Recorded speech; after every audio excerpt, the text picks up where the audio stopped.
Ma'am जैसे आपने अभी 1 to 9 का ये बताया कि किसको क्या बिजनेस करना चाहिए, अगर कोई पार्टनरशिप में बिजनेस करना चाहता है, क्योंकि आज के डेट में हम देखते हैं ना पार्टनरशिप में बहुत ज़्यादा बिजनेस लोग चाहते हैं, लेकिन बहुत से बिजनेस हैं सक्सेस नहीं हो पाते, वो बीच में जाके रुक जाते हैं। तो हमें कौन से नंबर के साथ पार्टनरशिप करनी चाहिए जो सक्सेस हो हमारा बिजनेस? अगर आपकी डेट ऑफ बर्थ के कंपैटिबल नंबर्स में आप पार्टनरशिप में जाएंगे तो आप बेटर परफॉर्म करेंगे। हर प्लैनेट के अपने कंपैटिबल यानी कि लकी नंबर्स होते हैं और अनलकी नंबर्स भी होते हैं जिनके साथ उनकी कंपैटिबिलिटी अच्छी नहीं बैठ सकती।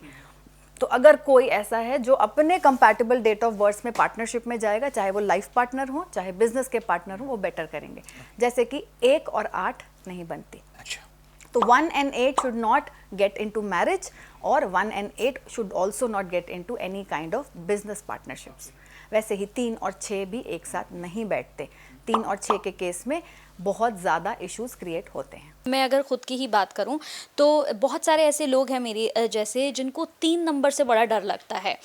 जैसे मेरा ख़ुद का भी अगर मैं आपसे शेयर करूं तो मैंने जब भी 3 तारीख को कोई काम किया है, या अगर मान लीजिए मैंने किसी होटल में स्टे किया और अगर उस रूम में 203 है या 103 है, तो मेरे साथ प्रॉब्लम्स ही रही हैं। मतलब या तो उस रूम में जाके बड़ा लड़ाई झगड़ा हुआ है, या होटल में मेरा लड़ाई झगड़ा हो गया है, या फिर मेरे घर से अगर मैं 3 तारीख को कुछ अच्छा काम करने के लिए निकली हूँ तो वो मेरा काम नहीं बन पाया। तो इसका क्या लॉजिक है न्यूमरोलॉजी में?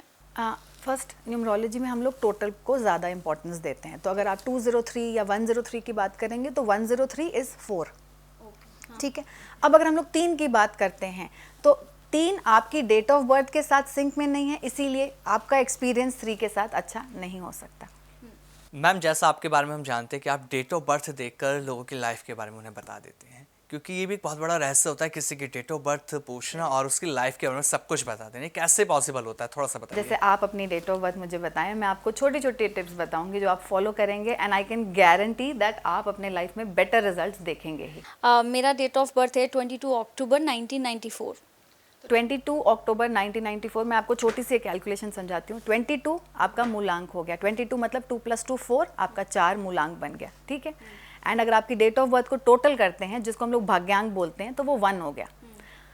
न्यूमरोलॉजी में 81 कॉम्बिनेशंस हो सकते हैं, आपका कॉम्बिनेशन 4-1 का है। तो 4-1 के कॉम्बिनेशन में पहली बात मैं आपको बताऊं, ये बहुत ही अच्छा कॉम्बिनेशन है, इट्स अ गुड कॉम्बिनेशन। अगर 4 के साथ कोई अच्छा बैठ सकता है तो 1 बहुत अच्छा सपोर्ट करता है एंड ऐसे लोग डेफिनेटली अपने लाइफ में अच्छा राइज करते हैं। एक छोटी सी टिप आपको दूंगी, पहली चीज़ ब्लैक कलर को अपने लाइफ से हटा दें, ओके। आपके लिए काला रंग अच्छा नहीं। और दूसरी टिप वो ये कि आप एवरी डे सूर्य को जल जरूर चढ़ाएं। ओके।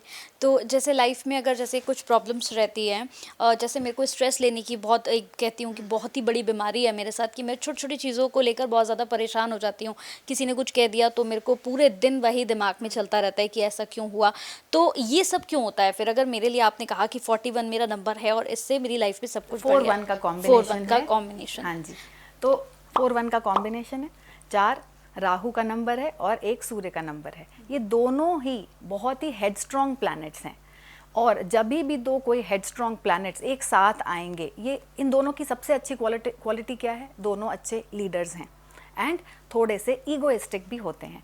तो कई बार जिनकी लीडरशिप क्वालिटीज़ अच्छी हैं, कहीं ना कहीं उनको रिलेशनशिप में इश्यूज फेस होते हैं। इसीलिए आपको कई बार लगता होगा कि कुछ ना कुछ रिलेशनशिप को लेकर के आप प्रॉब्लम्स फेस करेंगे।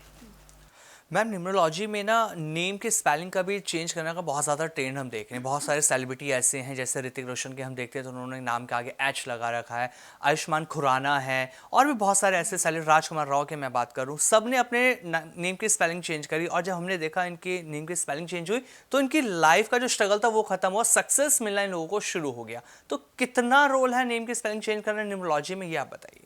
अगर मैं बात करूं न्यूमरोलॉजी में रेमेडी की, तो name spelling is irreplaceable from numerology. ये इतनी पावरफुल रेमेडी है कि ये आपके लाइफ का मेक या ब्रेक सिचुएशन क्रिएट करती है।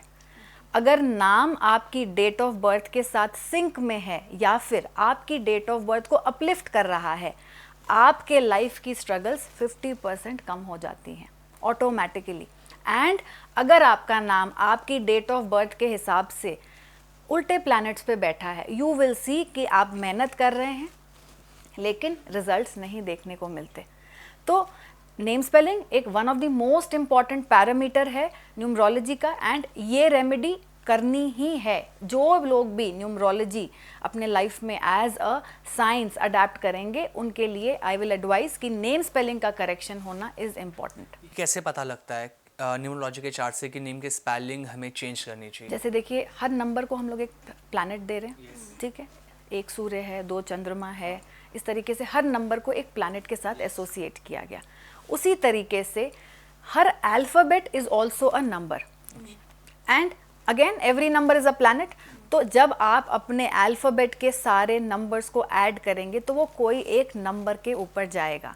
वो नंबर किस प्लैनेट से एसोसिएटेड है वो आपके नेम का टोटल हो गया।